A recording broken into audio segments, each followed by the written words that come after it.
Glória a Deus, meus irmãos, vivemos esse momento de pandemia. O desejo é abraçar, é beijar, é agradecer a Deus, é celebrar esse momento, mas sintam-se abraçados, meus irmãos, porque que alegria poder batizar uma criança, que alegria poder entender a promessa de Deus sobre as nossas vidas e que se estende aos nossos filhos. Eu queria nessa manhã, os irmãos sabem que eu estou fazendo a exposição de Gálatas de maneira sequencial, mas eu queria, entendendo esse contexto de batismo infantil, olhar com vocês o que o texto de Provérbios nos diz lá no capítulo 22, versículo 6. Provérbios 22, 6.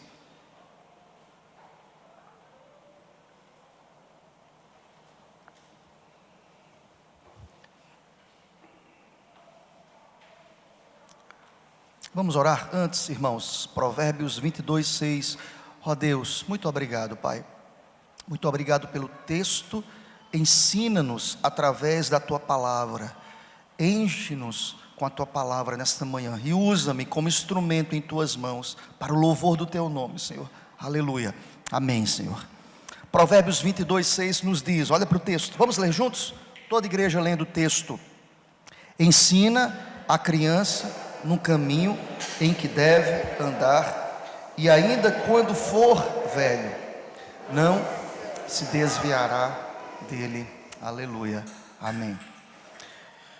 Irmãos, se existe uma missão difícil, é a missão de criar filhos. Não existe eu conversava ontem com o Márcio André aqui no gabinete, antes do ensaio do louvor, nós conversávamos sobre isso. Eu disse, olha, eu estou terminando uma palavra que fala justamente sobre isso. Que desafio criar, irmãos. Porque não nos é apresentado uma receita, e se fosse apresentada uma receita, essa receita, ela não se aplicaria a todos os meninos, a todos os filhos, porque cada criança tem uma personalidade. Cada criança tem um jeito de ser. É interessante, irmãos, que quando eu falo que como é difícil criar filhos, na verdade nunca foi. E não nos é dado nenhuma garantia que assim o será. É o desafio dos pais em criar, em catequizar, em orientar, por uma questão extremamente importante para a gente. Nós vivemos num mundo caído, irmãos. O pecado está alocado na raça humana. Então toda a intenção, por mais preciosa aos nossos olhos que possa ser, nós estamos inseridos com esse tabernáculo que é pecaminoso.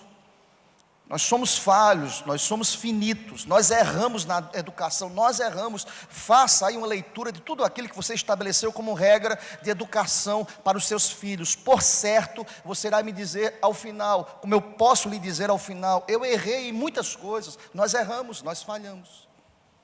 Por esta razão, irmãos, nós temos que clamar a Deus, porque nós necessitamos de sabedoria vinda lá do alto. Nós precisamos como pais, nós precisamos como jovens, vocês como jovens que irão casar e ter filhos, vocês precisam entender que Deus, eu preciso clamar todos os dias por sabedoria. E irmãos, a Bíblia, ela sinaliza a respeito disso, dizendo que quem deseja ter sabedoria, pode pedir a Deus. Peça a Deus.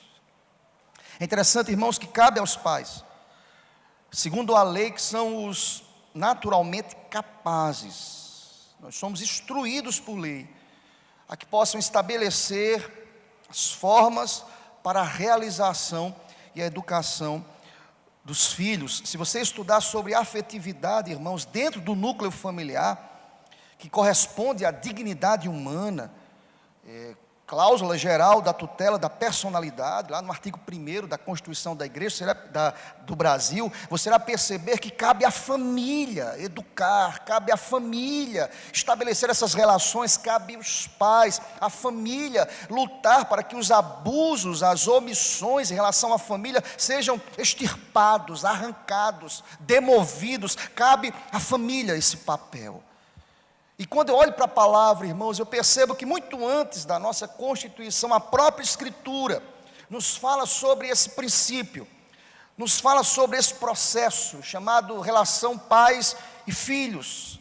E nada mais oportuno e apropriado olharmos, irmãos, para o livro de Provérbios, porque Provérbios continua sendo um modelo, irmãos, de currículo para um homem aprender a viver em sujeição, em submissão a Deus e em condução espiritual em todas as áreas da vida e principalmente, irmãos, quando nós tratamos e ministramos acerca da relação da família. Eu queria olhar para esse texto de maneira muito pontual para a gente, olhando o contexto aqui. Eu estava lendo um comentarista chamado Michael Fox, e ele dizia o seguinte: Provérbios não é somente sobre fazer, é sobre conhecer. Nós vivemos um contexto, irmãos, extremamente desafiador. As pessoas querem saber fazer, mas elas não querem conhecer a fundo, elas não querem estudar, elas não querem aprofundar. Nós vivemos, infelizmente, irmãos, numa cultura onde nós somos mais estimulados e educados aos resultados e não a entender, a pensar, a estudar, a ler, a mergulhar, a compreender. Vivemos neste mundo extremamente veloz dos resultados pragmáticos, em que a palavra nos diz: não é dessa forma. O princípio para que eu venha fazer e ser bem sucedido é o princípio judaico, da ideia de meditar na lei de manhã e de noite. Eu preciso guardar a palavra, e diz a promessa: e tudo quanto eu venha fazer será bem sucedido, inclusive na criação dos nossos filhos. Deus vai ser honrado quando os pais, de fato, meditarem na palavra de manhã e de noite, em nome de Jesus. Olha para o texto, irmãos. O livro de Provérbios destaca essa proposta pedagógica. É interessante que é uma proposta extremamente desafiadora para a gente. E quando eu entendo a cosmovisão cristã, eu entendo que isso começa logo em casa. A educação começa em casa. Tem gente querendo terceirizar, tem gente querendo colocar para a igreja. A igreja é um complemento disso, irmãos. A EBD é um complemento. Mas uma cosmovisão cristã precisa ter como ponto de partida o nosso Jerusalém em casa. É a relação família. E esse versículo que lemos, irmãos, nos fala um pouco sobre isso. Eu queria destacar aqui para a gente 3 verdades que nós podemos extrair desse versículo 6, capítulo 22, que serve para os pais, serve para os filhos, porque você vai casar, filho, serve para você que está noivo, serve para você que ainda não tem namorada, serve para você que um dia vai estabelecer família, serve para você que sonha em ter filhos. A palavra, ela rege, a palavra, ela norteia e nos diz, primeiramente, acerca da missão dos pais. Olha para o texto diz: ensina a criança. A primeira coisa que o texto me ensina aqui é acerca da missão dos pais. Nós temos uma missão. E se você olhar para o texto, irmãos, é interessante como o elemento que compõe o mundo cultural de Provérbios tem a ver com a relação estreita na dinâmica domiciliar. O autor aqui está tratando sobre família, irmãos. Aliás, se você olhar para o livro de Provérbios, você irá perceber essa relação de pai e filho, que diz: filho, não faz isso, filho, este é o caminho, filho, livre-se de caminhos tortuosos. A relação sempre é de ensino, de missão, de compromisso, de base familiar. A primeira coisa que o texto me diz aqui é acerca desta missão dos pais: ensina a criança. Se você olhar para o termo aqui, irmãos, traduzido por ensinar, olhando para o termo no original, a palavra ensinar no hebraico diz respeito a treinar, a dedicar, a consagrar o filho. Eu não sei que você entenda sobre treinar. Treinar é um processo repetitivo, que dá trabalho, irmãos. Eu tenho dito aqui a muitas pessoas: trabalhar dá trabalho, mas a palavra ensinar aqui, usado pelo autor aos Provérbios, traz essa conotação de treino, de repetições, de voltar várias vezes a esse treino, de mostrar às crianças, por exemplo, a orar, a ler a palavra, a ensiná-los neste processo repetitivo, mas tão abençoado, de entender que de fato, irmãos, Deus é o Senhor de todas as coisas. Deus é o Senhor das nossas famílias. Glória a Deus por isso. treinar, dedicar. O verbo traz essa ideia também de dedicação, irmãos.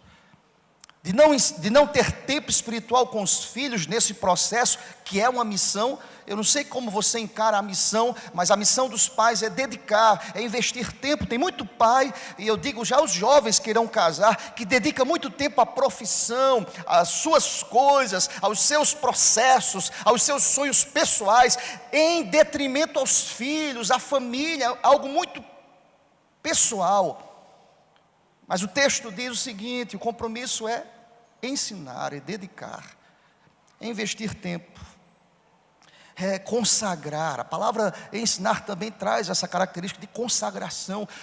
Você tem orado pelos seus filhos? Eu lembro de Jó, que orava pelos seus filhos, que consagrava os meninos a Deus, que já clamava a Deus: Deus, tem misericórdia daquilo que eles irão fazer. Eu lembro de um pastor muito conhecido nacionalmente. Ele disse certa vez, ele passou um processo da vida dele, em que a agenda dele, todos os dias ele tinha compromisso para pregar fora, e ele se sentiu extremamente desafiado, e ele se sentiu extremamente cobrado pelo Espírito Santo, porque ele não estava ensinando, ele não estava educando os meninos, ele não tinha tempo para a família. E ele disse que muitas vezes, nas madrugadas, quando chegava dos seus compromissos, ele ia de quarto em quarto, colocava a mão na cabeça do seu filho e clamava: Deus, tem misericórdia, Senhor Deus, e orava, e investia tempo consagrando os seus filhos a Deus. A missão dos pais é ensinar, irmãos. Ensinar dá trabalho. Eu estava lendo, irmãos, uma escritora escreveu um livro chamado o seguinte: Paternidade Responsável, chamada Neuzinha Comel.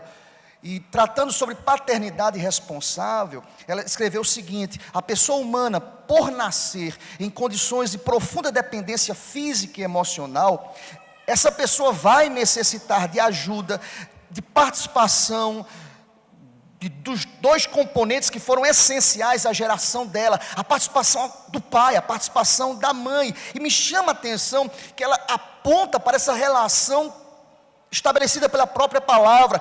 É importantíssimo nessa formação física e emocional, irmãos, a participação dos dois componentes que foram essenciais à geração dessa criança. Quais são eles? Pai e mãe. Já destrói poliamor, ideologia de gênero. Para a formação sadia de uma criança, irmãos, nós precisamos sempre voltar à palavra. Esses dois componentes são importantes. O pai, a figura paterna. Na missão, eu quero que você mergulhe no contexto de Provérbios. No contexto de Provérbios, cabia ao sacerdote o chamar espiritualmente a sua família. É verdade que muitas vezes o maridão, por não ter tempo, está terceirizando. A responsabilidade é nossa. Alguém pode perguntar: pastor, e se na família o marido não for crente? Cabe à esposa chamar a família para a consagração, porque aplica-se o texto que nós lemos aqui no batismo, 1 Coríntios capítulo 7, se o marido não for crente, se a mulher for convertida ao Senhor Deus, o seu marido e a sua família, eles são santificados pelo Senhor. Seja bendito o nome do Senhor. Ensina a criança. O que é isso? Em primeiro lugar, missão dos pais. Não terceirize, querido. Não transforme isso em uma tarefa terceirizada, mas tome para o teu coração essa responsabilidade. De quem vocês lembram? Eu lembro de Deuteronômio 6, 1 a 9, que você pode estudar depois em casa. Inculca, caminhando, coloca nos umbrais da porta. É interessante a ideia, coloca nos umbrais do coração a palavra, a lei. Era cultura judaica, irmãos. Ensina, caminhando, deitando, conversando, se alimentando. A palavra, ela não está fora de contexto jamais. Ela pode ser convidada ao momento da refeição, irmãos. Abra um texto, lê a palavra, ora com todo mundo lá, faz um momento devocional ali. Todos os momentos são momentos para que a palavra possa ser convidada nessa missão de treinar, dedicar e consagrar. Primeira verdade: ensinar é uma missão dada aos pais. Segundo lugar, irmãos, caminhando aqui, é que nós precisamos ensinar no caminho. Olha para o texto vai dizer: ensina a criança no caminho que deve andar. Eu quero que você entenda a segunda verdade, é que eu preciso ensinar no caminho. Tem muitos pais deixando de viver essa bênção de ensinar no caminho, porque muitas vezes querem apontar apenas o caminho é esse, vá para a igreja. Eu já ouvi testemunhos com sinceridade no coração de filhos que disseram o seguinte: olha, o meu pai nunca atrapalhou o meu crescimento na igreja. Ele até dizia, vá para a igreja, vai para a igreja. Mas o texto, ele desconstrói essa ideia. O texto diz que eu preciso ensinar no caminho. Eu quero que você entenda um pouquinho, irmão, o contexto aqui de Provérbios. Dentro da perspectiva do livro de Provérbios, o caminho aqui, presta atenção, querido, isso é muito importante a se entender. O caminho aqui está intimamente, frequentemente relacionado com as armadilhas e as sutilezas dos caminhos dos ímpios em geral. Ou seja, qual o papel do pai? Não é apenas apontar o caminho, porque em algum momento, pela falta de maturidade do seu filho, nesse caminho que Provérbios vai dizer, é o caminho da mulher adúltera, é o caminho do endividamento, das dívidas, é o caminho das palavras de sedução das mulheres, ou dos próprios homens também. O texto diz que aqui é um processo antecipado de identificação. Quem pode fazer isso? Os pais. Ou seja, o mundo está aí para mostrar caminhos os mais diversos. A internet, que não era o contexto aqui do autor aos Provérbios, está aí entrando de maneira assustadora em nossas casas. Quantos meninos, quantos filhos que estão sendo influenciados pela tecnologia, que é bênção, irmãos, mas que mal usada, torna-se num caminho de armadilha. Por isso que o texto aqui, ele é extremamente cirúrgico, que cabe aos pais, nesse processo de ensino, que é uma missão, entender que é um privilégio ensiná-los no caminho. A abordagem adotada no livro é um exemplo claro desse caminho que é perigoso. É o caminho da mulher adúltera, como eu disse, é o caminho da vida preguiçosa, é o caminho das dívidas, é o caminho tortuoso. O texto diz, olha, você precisa ensinar no caminho, porque é você que vai dizer, aí é perigoso, filho, aí não dá, filho, aí não é interessante, aqui a Bíblia não aceita, aqui não há amparo bíblico. É o pai que vai sinalizar para o filho os caminhos, porque ele está com o filho no caminho. Seja bendito o nome do Senhor. Qual é a ideia aqui, irmãos? É a ideia do discipulado. O discipulado começa em casa. O que é que nós entendemos por discipulado? É a ideia do rabi, do líder. Nenhum líder dizia para os seus sectários e seus seguidores, sigam e vão embora. Não, façam o que eu faço. É no caminho, irmãos. Lembra de Jesus? Ele comissionou 12 apóstolos, mas ele não apenas apontou o caminho, ele diz, eu sou o caminho. Observem, entendam, compreendam, caminhem, tirem suas próprias lições a partir do meu comportamento. Irmãos, é interessante, eu preciso ensinar pelo exemplo, eu preciso andar pelo exemplo, eu preciso mostrar aos filhos através do exemplo. E aqui, irmãos, ensinar a criança no caminho em que deve andar, traz a ideia de caminhar junto, servindo de paradigma. Os pais ensinam muito mais pelo exemplo do que pelas palavras. As nossas palavras podem ser desfeitas, pelo nosso mau testemunho. É verdade ou não é, irmãos? Vou dar um exemplo prático para a gente. Meu filho, ore, eu não vejo você orar. E o pai ora em casa? Minha filha, lê a Bíblia. A mãe lê a Bíblia. Eu preciso seguir, é digno de nota aqui, irmãos, que o escritor sagrado não diz que devemos ensinar a criança o caminho em que ela quer andar. Tem muita filho birrento porque tem pai ensinando o caminho em que ela quer andar, o que é aplicável, o que é cômodo para ela. Não, é um caminho em que ela quer andar. Tem muitos filhos mandando nos pais hoje, pais reféns dos filhos. Aí eu não posso frustrar o menino. Quem disse? Você pode, isso é pedagógico. Você pode dizer um não, e não é bênção. Irmãos, o texto também não diz aqui, e não orienta, ensinar a criança o caminho em que ela deve andar apenas apontando. Não, o texto diz, ensina a criança no caminho. Isso indica aqui no caminho um apontamento de direção, não apenas um apontamento, melhor dizendo, mas uma caminhada lado a lado. É o pai que vai segurar, é o pai que vai repreender, é a mãe que vai dizer não faz isso, é a família que vai servir como base. Então, em segundo lugar, queridos, eu preciso ensinar no caminho. Esta missão é nossa, mas eu preciso realizá-la no caminho. Para a gente terminar aqui, irmãos, o texto apresenta ainda uma terceira e última e maravilhosa verdade para mim e para você nessa manhã. Em último lugar, quando ensinamos a criança no caminho em que ela deve andar, olha o que diz a palavra, desfrutamos de uma promessa que vem de Deus e que é segura. Glória a Deus por isso. Olha para o texto diz, e ainda quando for velho. Vamos ler juntos? Essa expressão final é fantástica, irmãos. Toda igreja, e ainda quando for velho. Não.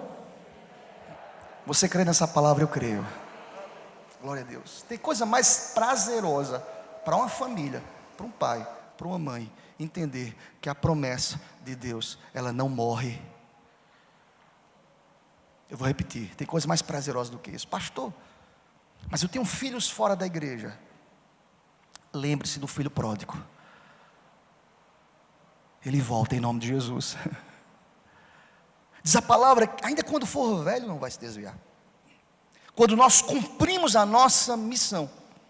Olha, eu quero que você entenda isso, irmãos. Isso é extremamente profundo e definitivo para a gente. Quando nós cumprimos a nossa missão enquanto pais, Deus está aqui empenhando a sua palavra.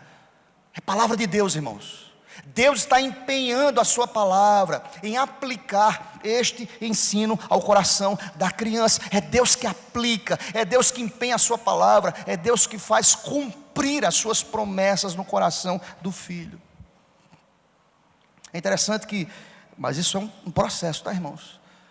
Interessante, tem um livro muito interessante da Asha Phillips chamado Um Bom Pai Diz Não. Um bom pai diz não. Essa mulher, ela é psicoterapeuta infantil, e ela diz assim, olha, o não é uma ferramenta essencial na educação dos nossos filhos. Através dos nãos, dos exemplos práticos, de casos que ela acompanhou na sua profissão, a escritora mostra como o não é extremamente pedagógico. Dizer não, embora mais difícil do que dizer sim, dizer não é uma parte vital das relações de amor estabelecida na família. Olha aqui para mim, querido, quantos nãos nós já ouvimos de Deus nas nossas vidas? Não. Na hora, tristeza. Na hora, dor. Na hora, podia ser um sim, Deus. Deus sabe o que é melhor para os seus filhos. Presta atenção, queridos, nós precisamos usar nesse processo as mesmas estratégias, iluminados por Deus, de que no ensino, no caminho, eu preciso aplicar o não, aplicar a palavra, aplicar os sims também, é fato, irmãos, isso é bom também, mas nesse processo que não vai barganhar a educação, que não vai barganhar o amor, que não vai barganhar a relação, eu entendo que sou instrumento de Deus nesta missão de ensinar, de treinar, de educar no caminho, tendo a certeza de quando meu filho for velho, ele não irá se desviar do caminho de Deus. Esta é a palavra de Deus para o coração da gente. Tem um livrinho muito interessante, quem não leu, lê, interessante, Samitiba, chamado Quem Ama, Educa. Quem ama, educa. E quem educa, diz não. Quem educa, aponta no caminho.